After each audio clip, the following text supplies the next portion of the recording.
Okay, for this success criteria, we're looking at how to solve circular functions for x over a particular domain, how we go about that.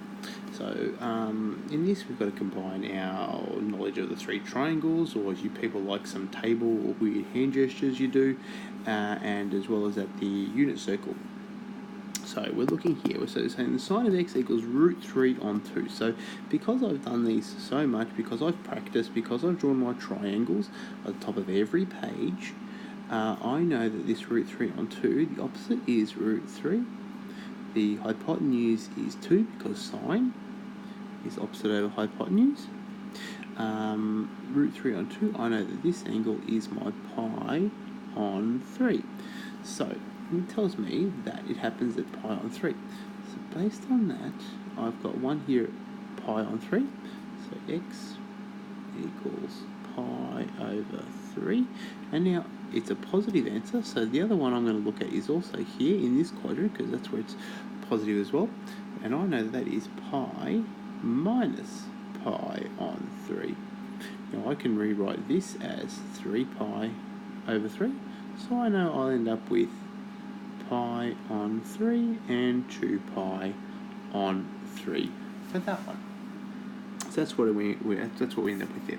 Okay, this one here, cos of 2 x equals 1 plus 1 over root 2 equals 0, between 0 and 2 pi. So from here, what we're trying to do, we're going to make it so we have x's on one side and numbers on the other side. So I'm going to take this 1 on root 2 and I'm going to put it over there, and I'm going to say we've got now cos of 2x equals negative 1 over root 2. Now, once again, cos is car, adjacent hypotenuse, so that tells me that I've got a triangle that looks like this. 1 and the square root of 2. And I know that that is my pi on 4 triangle. So, because of that now, this 2x here, what we do is we'll change this now to say cos of theta equals negative 1 over root 2. And from there we say that now theta equals something to do with pi on 4. So because it's there, now we've got a negative answer. So because it's negative, we know that cos is negative in these two quadrants here. So we're going to have this value here, and this, so we're stopping short, we're stopping pi on 4 short, so this ends up being 3 pi over 4.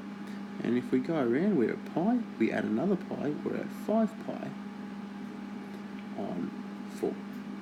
Okay, so that's what we end up with there. So we're at 3 pi on 4, and then 5 pi on 4. But because we've got a 2, we've got to go around the unit circle twice. So we've gone around once to make 3 pi on 4 and 5 pi on 4. So then we go around, so we've gone around to 2 pi, and we go to there, so it'll be 2 pi plus 3 pi over 4, and then one more for 2 pi plus 5 pi over 4. So that's what we end up with. So now this 2 pi becomes 8 pi on 4, so we have 11 pi on 4 for that. 2 pi, 8 pi plus 5, and we've got 13 pi on 4. So 3 pi on 4, 5 pi on 4, 11 pi on 4, 13 pi on 4. But that equals, so that's what theta is, that's what theta ends up equaling. But we know that theta equals 2x, so now we've got to divide everything by 2 just to find x. So we end up with 3 pi over 8, 5 pi over 8, 11 pi over 8, and then 13 pi over 8. Okay, so with these, if we don't have anything for x, we'll only get two values depending on the domain, of course. So here we're telling it it's root 3 on 2. Root 3 on 2 is a pi on 6, so it's a pi on 3 triangle. So we've got pi on 3, and then we're going to have another one here because it's positive. It's positive in these two quadrants, so that's what we end up with there. So we've got to go pi on 3. So pi minus pi on 3 gives us 2 pi on 3. If we've got a coefficient, we end up with something like this here. We bring whatever value we've got and bring it over to the right. And then we've got our circular function equals some value. So what we do then, if we've got a coefficient, I'm starting to think that, okay, then I've got to go around the unit circle a couple of times and a few other things. So I'm going to say this becomes cos of theta, becomes that. And then over here, I'm saying that, cos of theta equals our result. And then because I've drawn my triangles, I know that ends up being 1 over root 2, because adjacent hypotenuse, so I know that's the pi on 4 triangle.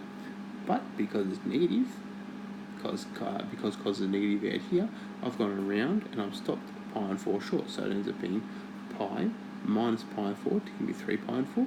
Then I'm going to go a little bit further to make 5 pi on 4. And then because of this 2, I've got to go around unit circle twice. So we have 2 pi plus 3 pi on 4, 2 pi plus 5 pi on 4. And then from there, then once again we let x, so that tells us what theta is. Because x is 2 theta, we then halve all the values to solve for x. Sorry, not x 2 theta, theta was 2x. So that's about it for circular functions and how to solve them and whatnot. Got to have that skill.